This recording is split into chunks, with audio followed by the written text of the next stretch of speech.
She came home after 11, unlocking the door with a faint clatter.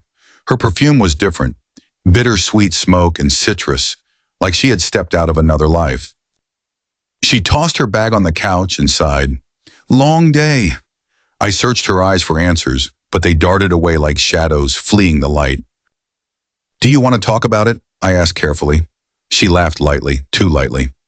Tomorrow, she said, walking straight to the shower. The sound of water filled the silence. I sat in the kitchen, staring at the table we once called home, and wondered who she really was that night.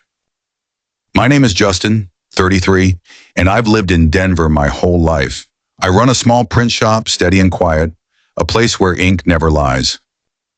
Anna is 30, my girlfriend of 2 years.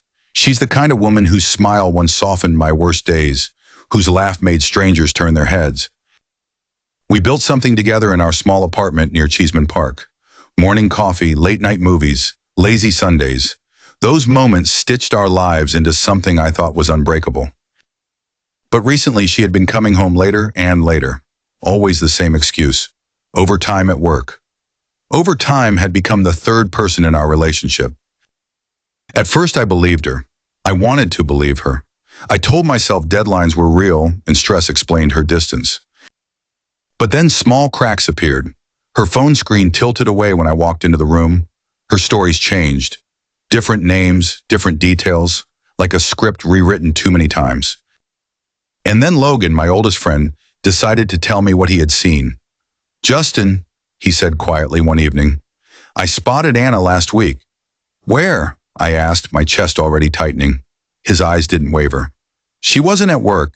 She was at a rooftop bar with some guy. My world tilted.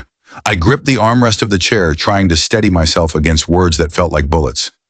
Are you sure? I whispered. Logan nodded. I'd know her anywhere. His voice was calm, almost too calm, and it left no room for denial. That night, when Anna claimed another late meeting, I cooked dinner and waited. The pasta grew cold, the candle burned low, and my appetite disappeared. At 9:47, she texted, "Still at work. Don't wait up." My thumb hovered over the keyboard, but I couldn't bring myself to reply. Silence felt heavier. When she finally walked in after 11, it was with that new perfume and that faint glow on her cheeks. The kind you don't get from spreadsheets and meetings. Her hair was loose, falling over her shoulders, and her smile was distant, like it belonged to someone else. Sorry it got late, she muttered, disappearing into the bedroom. I sat on the couch, my heart pounding against the walls of my chest. The apartment felt strange, like the air had been exchanged for something foreign. The next morning, she kissed my cheek before leaving. Don't wait up tonight either, she said casually, sliding her keys into her bag. Her casual tone hurt more than her lies. It sounded rehearsed, like she had practiced saying it without flinching. I smiled faintly, masking the fire inside me. At work, I tried to focus on clients and paper stock, but my mind replayed Logan's voice. She wasn't alone. The words echoed louder than the machines in my shop. That evening, I drove past her office. The building's windows were dark, except for a few janitors moving inside. No sign of the overtime she swore by. I parked across the street watching the entrance. At 8:05, Anna stepped out, not with colleagues, not with papers in hand, but with that same man Logan had described. He was tall, sharp suit, confident stride. They didn't hold hands, but their bodies leaned toward each other in a way that told the truth I dreaded. They walked toward a small wine bar on the corner. I stayed frozen, gripping the steering wheel, watching my girlfriend disappear under the soft golden lights with another man. My chest ached as if it was being crushed. I could have followed them inside, but fear chained me to the seat. Fear of seeing more than I could handle. By the time I drove away, my knuckles were sore from clenching the wheel. I whispered to myself, next time, I'll get proof. Back home, Anna slipped in just before midnight. Her cardigan smelled faintly of smoke and citrus again. Long day, she said with a smile that didn't reach her eyes. I nodded, my face calm, my voice steady. But inside me, the storm only grew stronger. I knew over time wasn't the truth anymore. Something darker was hiding behind that word. And as I lay awake that night, staring at the ceiling while she slept beside me, I realized this was only the beginning. The real story hadn't even started yet.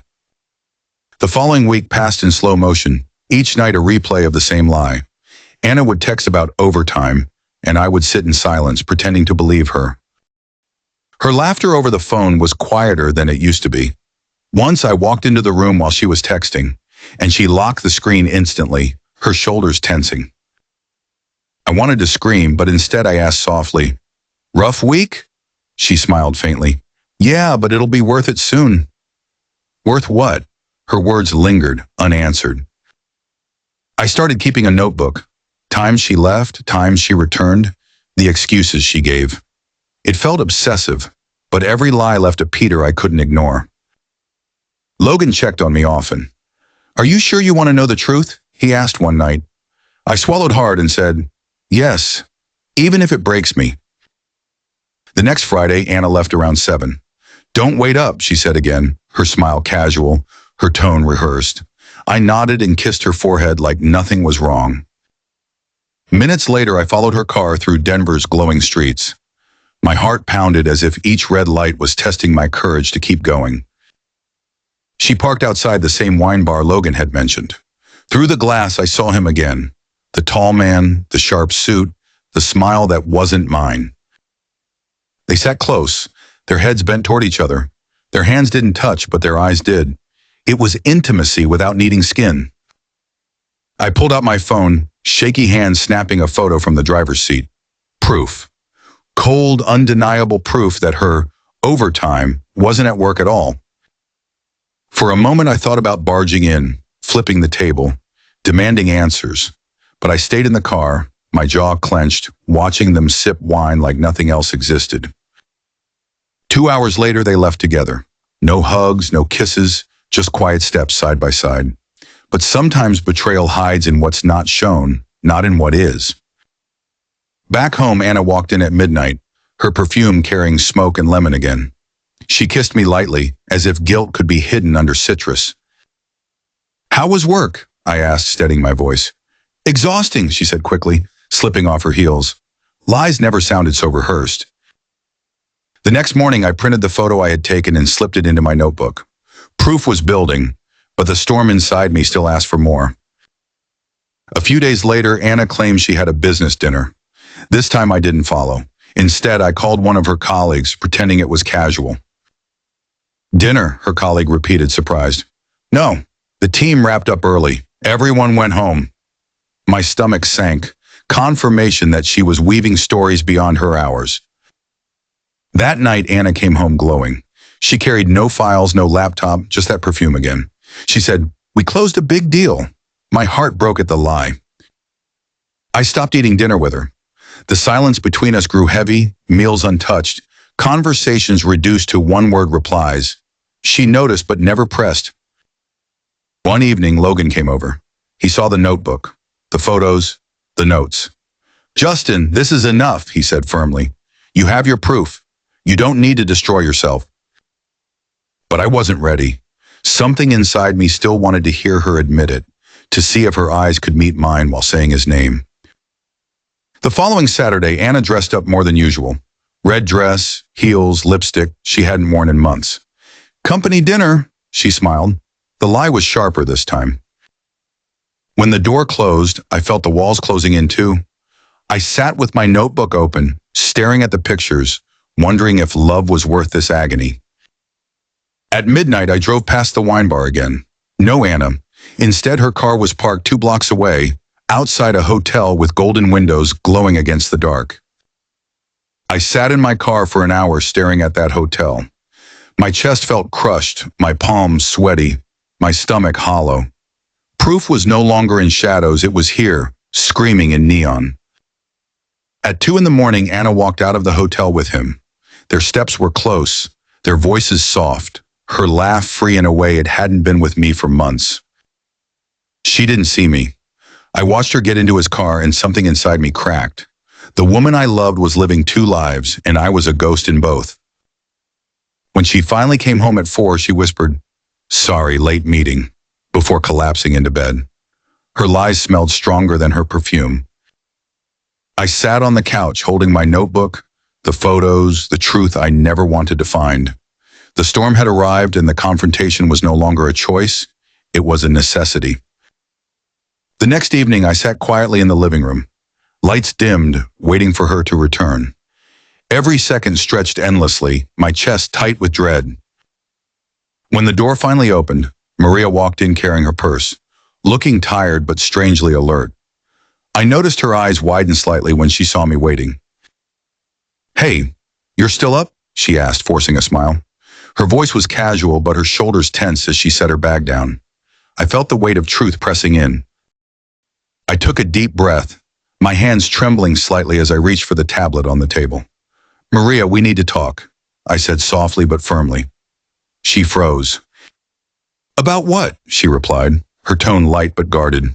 I could see her trying to measure my expression like she always did when she hid something. I pressed play on the hotel security footage I had acquired. The dim images appeared on the screen. Maria walking into the hotel lobby with another man beside her. Her face turned pale instantly. She opened her mouth, but no words came out. Her hands gripped the arm of the couch as if to anchor herself. "Who is he?" I asked, my voice shaking more from heartbreak than anger. The silence between us screamed louder than anything she could have said. Tears filled her eyes. "It's not what it looks like," she whispered, but the quiver in her voice betrayed her. I leaned forward, unable to stop the flood of emotions. "Then tell me what it is, Maria, because I see you, night after night, claiming you're at work. But the truth shows otherwise." She wiped her eyes, finally collapsing onto the couch. "His name is Peter, a co-worker. At first it was just late dinners after meetings, but then it changed." The confession felt like a knife piercing deeper than any footage ever could. My chest tightened, and I struggled to breathe normally as the weight crushed me. "Why, Maria? We had everything. We had plans, dreams. Was it not enough for you?" My voice cracked as I tried to control the rage bubbling beneath sorrow. She buried her face in her hands. "I don't know. I felt seen, appreciated. Things I thought I was losing with you. But I never meant to hurt you like this." I laughed bitterly, the sound hollow in the dim room. "Never meant to hurt me? Maria, every lie, every night you came home late, it shattered me slowly." She reached for my hand, but I pulled back instantly. Her touch felt like fire, unbearable and foreign.